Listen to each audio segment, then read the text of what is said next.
আর কতবার তুমি বিয়ে করবে? চলে আসো, চলে আসো আমার সাথে।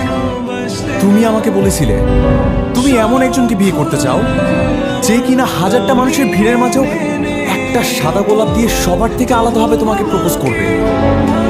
তুমি এমন একজন মানুষকে চাও যে কিনা তোমার মনের মতো করে ভালোবাসার কথাগুলো চিঠিতে লিখে জানাবে। মনে করো